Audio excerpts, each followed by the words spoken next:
Okay, we're still in the middle of a goimel. So he said like this, traveling overseas, we bench goimel. Dangerous situations, you bench goimel.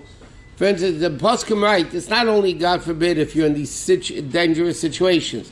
What happens, l'moshel, if somebody was in, God forbid, a terrible car crash? His car was totaled. I don't mean a fender bender. That everybody does, just to collect insurance. But what happens, you're talking a serious, God forbid, a serious crash that your car was totaled, and miraculously, so to speak, you were saved. So then the din is, you have to take a bench goimel. Anytime you're in a very serious situation, now kids don't bench goimel, it says in Shulchan Aruch. We mentioned yesterday, our custom is women don't bench goimel, but men bench goimel. Now, what happens, one of the four things... Gotta ask, what if I want? Why what? Even if they were in the same situation as, God forbid, an accident or... Yeah. Why? Why kids don't? Why women don't? We said yesterday, because the poskim, they're right that we don't, say because basically the woman has to get up in front of 10 men and say the bracha, and it's not modesty, it's not proper. I've seen some women that go to the mechitza. I said that yesterday. You said that yesterday. That in Shulchan Aruch it says people do it. I just said that the Rebbe writes it's not our custom. Okay. Period. Now, if somebody is in jail, what type of jail does it mean that when you go out of jail you have to bench goimel? So the question is, this machlekes, what happened if it's only life endangering, for instance, for capital punishment issues, or even let's say tax evasion, and they put you into prison, so the shaylos, you have to bench goimel in that. So it's a machlekes in, so they bring down that if somebody taka was sitting in jail for an extended period of time, they get out, they bench goimel. If a guy was in a police station for a day or two, just a temporary lockup, so then the minig is they don't bench goimel. Some people would bench without Shem and Malchus. Like we'll soon see other brachos like that. Now, if a miracle happened to somebody in a certain place, there's a bracha that you say. When you go to that place, you make, or if it happened to your forefathers, you would say, nisim laviseinu b'mokem hazeh. For instance, if somebody can figure it out, in the place where the Jews crossed the Yam Suf, or when they went in with Yeshua, when they crossed the Yarden, the Jordan River, if you can figure out where it is, so technically you would have to bench goimel and say this. But thank God for the miracle that took place. One time or every time you? Every time you go there, not every day. Even say if you go once a week. No, once a month, once a year, whatever. Now it says Kitzur says a person that miracle happened to should give mom tzedakah, and you should say that it's considered as if I brought a sacrifice, a carbon tainer for what I did. Now he also brings down if somebody sneezes, the minig is you say gesundheit, or in this we would say asvasa. It should be for good. God say people say bless you, gesundheit, zugesund, or whatever people say asusa. They say depending what language you speak. What's the reason of saying when somebody coughs you don't say gesundheit? When a person sneezes, you say gesundheit. So it says in halacha, based on the medrash, that says like this: until Yaakov Avinu, there was no illness in the world. Till Avram, there's no aging. Until Yaakov Avinu, there was no illness. Yaakov Avinu came and said to Hashem, I want to bless my children before I die. Give me a sign that I'm dying. So it says in Yavicha Chayla, Hashem made Yaakov Avinu sick, that he should know that he's dying, and therefore he'll be able to bless his children. So how did people die until Yaakov Avinu? So the Medrash says, just like the neshama went in to the body through the nose, Vayipach va'apav, Hashem blew into the nostrils of Adam Rishon, the neshama, so that when the time came to go, they would sneeze, and the neshama would go out of the nose the way it went in, and doctors were out of business, and hospitals everybody was out of business. So because people used to die that way, so therefore, when somebody sneezes, you say gesundheit, asusa, whatever the different languages of people say. Not during davening, though. No, not only during davening, not only during learning. It says in Shulchan Aruch that if you're learning and somebody sneezes, you don't say gesundheit because you don't stop learning to say gesundheit. What? So Shneir asked me wouldn't it still be A little better? louder. Would the read Yaakov Avinu's request? Hashem is much better to save all the aging and all the sickness and old age and everything else. Just to bless his kids. The Gemara says that Shlomo Melech wrote a book with every healing for all illnesses. And the Chachamim buried it. Why did the Chachamim bury it? Because they wanted people to daven. And if you have the healing for every single illness and the remedy for every single illness, people won't daven to Hashem. In fact, it says in the Medrash, that the Medrash asks a question. The great holy people, Sarah didn't have children for a long time. Rivka didn't have children for a long time. Rachel didn't have children for a long time. Shmuel's mother, Chana, didn't have children for a long time. So the Medrash asks, why is it that Hashem made these holy people not have children right away? So the Medrash says a very interesting statement. The Medrash says Hashem loves when tzaddikim daven. It's his entertainment. When tzaddikim daven, Hashem loves it. So sometimes Hashem makes a tzaddik go through a difficult time, that the tzaddik should daven because Hashem enjoys it. So it's part of the plan. If you have a problem and you're not a tzaddik. Everybody's a tzaddik. Jimmy, that's what you're Some in the potential, some in the reality. But every Jew is Amech Kulam Tzadikim. Another interesting din is if somebody comes to a city, and let's say, God forbid, there's a fire is burning. He shouldn't daven that God should help, it shouldn't be in his house. It shouldn't be by him. Why? It's a bracha, it's ridiculous. It happened already. If it's by you, it's by you. If it's not by you, it's not by you. If it's by you, you can't daven. It shouldn't happen by me. If it's by you, it's happened already. So what do you... didn't get there yet. Doesn't matter.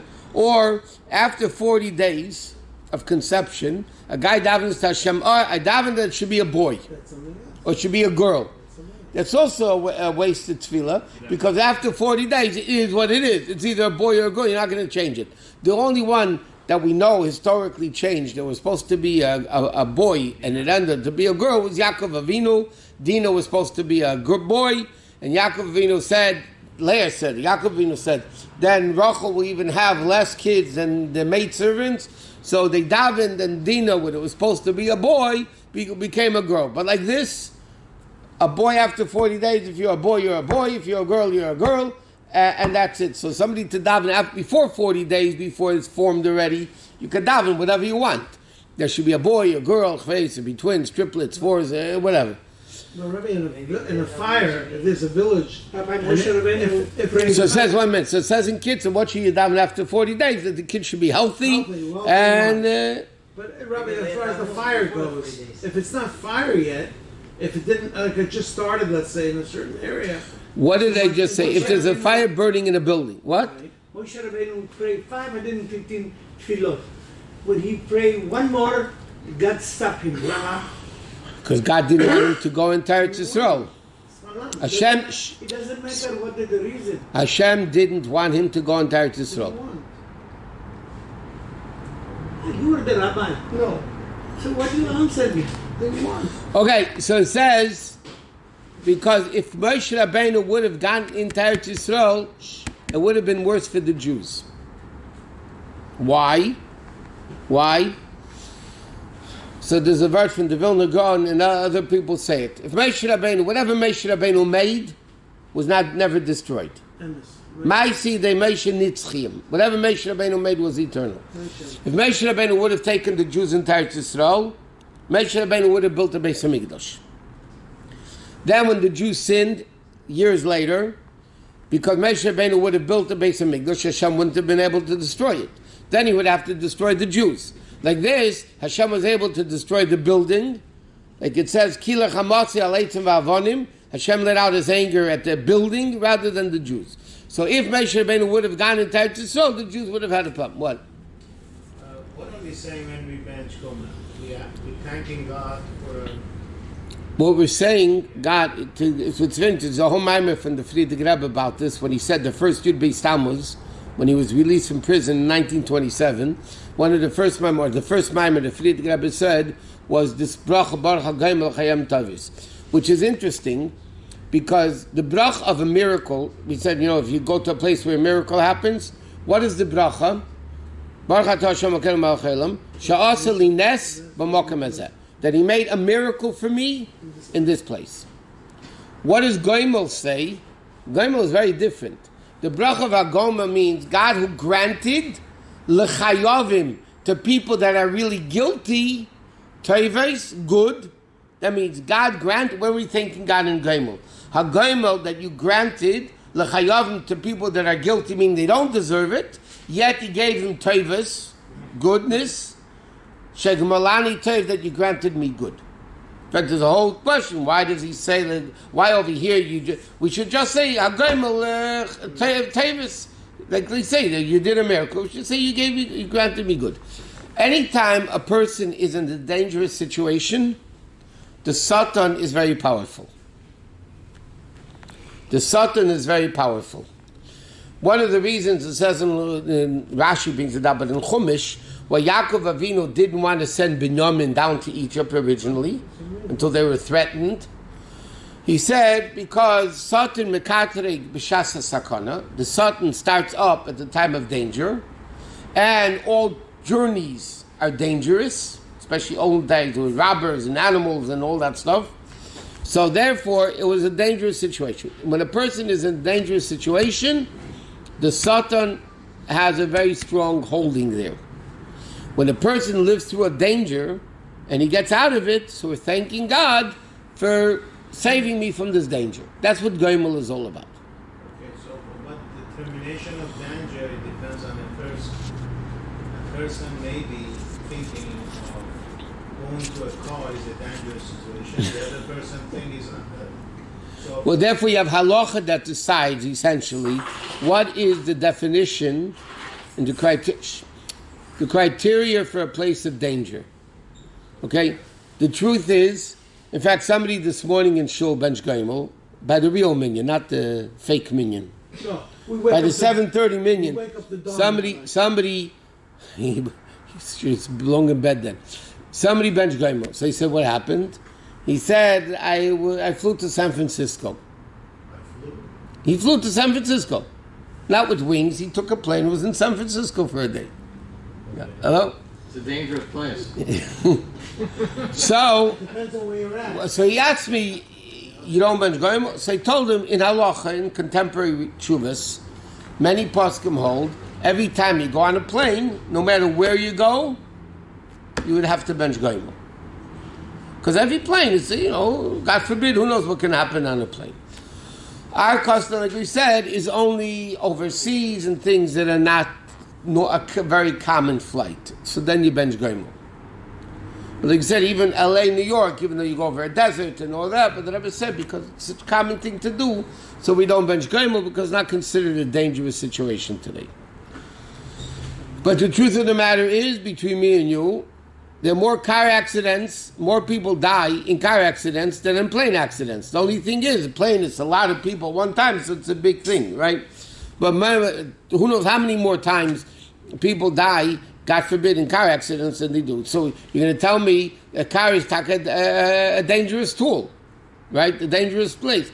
But nobody benches the goyim every time they go from here to shul or home. You're going to bench goyim. You say tefillah therapy. Depends who's driving. Depends who's driving also.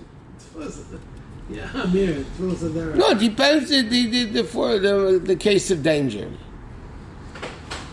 If somebody was in a situation, God forbid, they're driving on the freeway. And I'm telling you, this is a shot that happened. A guy's driving on a freeway, and all of a sudden the door opens, somebody falls out. This is a thing like pre-seatbelt time, yeah? Well, they weren't wearing it. That's called that you're going 60 miles an hour, or whatever it is, and God forbid somebody falls out of the car. So I remember as a kid, I remember as a kid, somebody came to my father. He told him he was driving in a freeway in Chicago, and then his kid fell out. It was before seatbelts, and the kid opened the door and fell out of the car, and Baruch Hashem, not a scratch. That's So over there, the din is a cotton doesn't bench goimel. So a kid, because he was a little kid, doesn't bench goimel. Can the father bench for him? So there are opinions in halacha that say the father could bench for him or whatever. But the minig is, in our circles, we don't. Huh? Nothing happened to him? Yeah. Yeah, it's a miracle. So I'm saying that's coming out of a dangerous situation, okay. Right? God forbid you have a head-on collision in a car. God forbid. Yeah? And you come out okay, so then you're bench goimelo according to halacha. The only way that happens is if you're drunk. Because usually the person who's drunk, nothing happens to them. That's true also. Yeah. Okay, Was it 5-2, Rabbi?